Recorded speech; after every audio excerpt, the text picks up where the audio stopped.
आचार्य भगवान समस्त भ्रष्टाचार महामुराद के द्वारा ये विरचित पंचम काल के श्रावकों के लिए लिखा गया, जिसमें श्रावकों को पापों से बचने के लिए 12 व्रत बताए गए, 5 अनुव्रत, 3 गुण व्रत और 4 शिक्षा व्रत, अहिंसा आदि 5 अनुव्रत और दिग्व्रत, अनर्थदंड व्रत और देशवकाशिक और भोग प्रमाण व्रत, ये 3 व्रत, देशवकाशिक, वैयावर्ती और सामायिक, ये 3, 4 चौथा और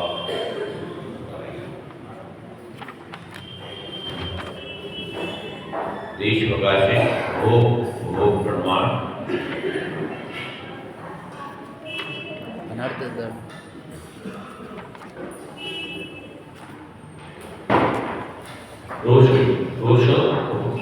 रोषद उपवास की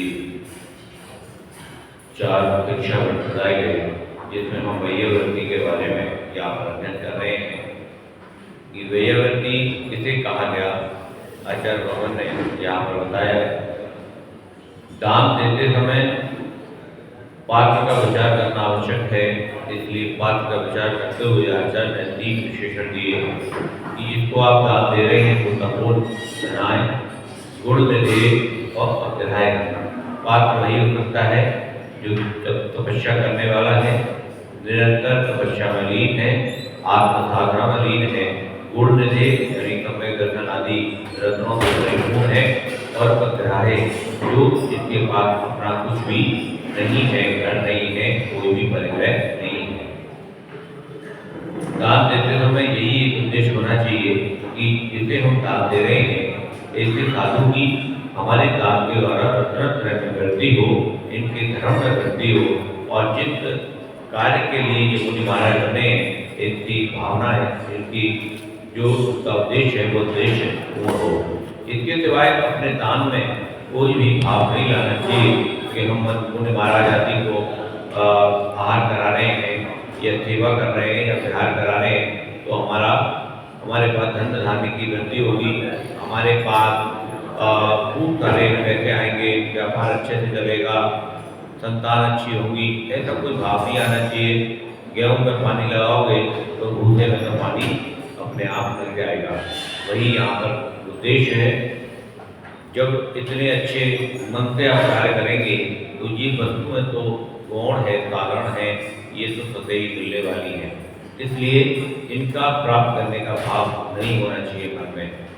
अब जी क्या कह रहे हैं, व्यापत्ति वेदवरोध पदयो संवाहनम च गुणरागता वैयावर्तम यावनुप्रग्रहो इत्योपेतयं विना। सम्यक दर्शन आदि गुणों में प्रीत से देशव्रत और सकल व्रत ये धारक संयमी जनों की आपत्तियों को दूर करना, पैरों का उपलक्षण से हस्तादिक अंगों का दबाना, इसके अलावा अन्य भी जितना उपकार है वे वैयावर्ती कहा गया है। सम्यक दर्शन आदि गुणों की में प्रीत से देशव्रत और सकल व्रत के धारक संयमी जनों की, जो भी हमारे व्रती हैं, चाहे देशव्रती हैं, सकल व्रती हैं, उनकी आपत्तियों को दूर करना। वो किसी संकट से मतलब आदि व्याधि नहीं है, आहार आदि क्रियाओं से है, शरीर में व्याधियों से है, यदि उनको कोई दिक्कत है तो दिक्कत को दूर करना। इसमें कई उदाहरण आते हैं कि किसी एक मुनि महाराज का उदाहरण हमेशा दिया जाता है कि मुनि महाराज को शरीर में इतनी गर्मी हो गई कि वो घास पे लेटने लगे, तो लोगों ने उनसे उल्टा सीधा बोलना शुरू किया कि कैसे महाराज हैं, जिस घास पे चलना भी पाप है वहाँ पर लेट रहे हैं। लेकिन एक बुद्धिमान श्रावक था, उसने उनसे जाके बात की कि महाराज क्या बात है, आप इतने आकुल व्याकुल क्यों हैं कि आपको घास पर लेटना पड़ रहा है। तब उन्होंने बताया कि मेरे शरीर में भयंकर ये इस तरह का गर्मी का रोग हो गया है, भीषण व्याधि है और मेरे शरीर से आग निकलती है तो मैं घास पर लेटता हूँ तो शांति मिलती है। तब वो श्रावक को पता लगा तो उन्होंने वैद्य से चर्चा की और वैद्य से चर्चा करने के बाद उनको दवा दी, औषधि दी, तो उनका वो रोग का वो दूर हो गया। तो ऐसा भी कार्य करना चाहिए कि केवल उनकी क्रियाओं को देख लिया और क्रियाओं को देखकर उल्टा सीधा भरा भरा कहना ऐसा नहीं है। भैयावृत्ति का मतलब है कि विवेकपूर्ण ढंग से उस अवस्थाओं का पता लगाना कि ये ऐसा आखिर हो क्यों रहा है, क्योंकि जो एकदम दिखता है वो हमेशा सत्य नहीं होता। कभी कभी जो दिखता है वो सत्य नहीं होता। और पहले पूरी वस्तु स्थिति की जांच कर लें, जांच करने के बाद तब किसी निर्णय पर पहुंचे, तब कोई अपना वक्तव्य दे। तो यहाँ पर इस तरह से अपने हाथों से उनके पैर आदि को दबाना, सिर दबाना, यदि सिर में दर्द है या कोई भी व्याधि है, कोई भी परेशानी है, तो उसको दूर करना। संयम पर आया संकट उठे मिटाना कार्य रहा। जो भी संयम का धारक है, संयम के मार्ग पे चल रहा है और उसके ऊपर यदि कोई संकट आ रहा है, कोई कष्ट आ रहा है, कोई परेशानी आ रही है, तो उस संकट को दूर करना। पैर थके वो पीड़ा हो तो उन्हें दबाना आर्य महा। हमारे जो साधु होते हैं वो आजीवन पैदल चलते हैं, इसलिए सबसे पहले पैरों को दबाने की बात यहाँ पर की गई। गुण के प्रति अनुराग जगा वो अन्य अन्य उपकार कभी। उनमें जो सम्यकदर्शी का गुण है उस गुण के प्रति हमें अनुराग जगाना चाहिए। और भी जो उनको आवश्यकता है, जैसे कभी कभी साधु को लिखने पढ़ने के लिए शास्त्र की आवश्यकता है या कोई डायरी की आवश्यकता है, पेन की आवश्यकता है, ऐसे किसी स्टेशनरी की आवश्यकता है, तो वो भी उनको कराना चाहिए।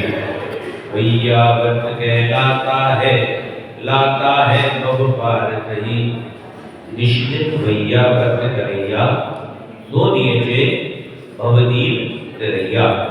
भैया व्रति को भी भव सागर को पार लगाने का एक कारक बताया गया है। भैया व्रति में इतनी शक्ति होती है। किसी की संयमी की महाव्रति हो, देशव्रति हो, शकलव्रति हो, उसके संकट को दूर करके उसके मार्ग को सुगम बनाना, उसको मार्ग से भटकने से रोकना, उसको किसी भी प्रकार से दिक्कत में जाने से रोकना, धर्म के मार्ग पर विचलित ना हो, इसमें अपना सहयोगी बनना, ये सबसे बड़ी भैयाव्रति कहलाती है। देशव्रति और सकलव्रति के भेद से संयमी दो प्रकार के हैं। इनके ऊपर यदि बीमारी आदि नाना प्रकार की आपत्तियाँ आई हैं तो इन्हें पूर्ण अनुराग से भेद होकर दूर करना चाहिए। उनके पैर आदि अंगों का मर्दन करना चाहिए, मर्दन यानी मालिश।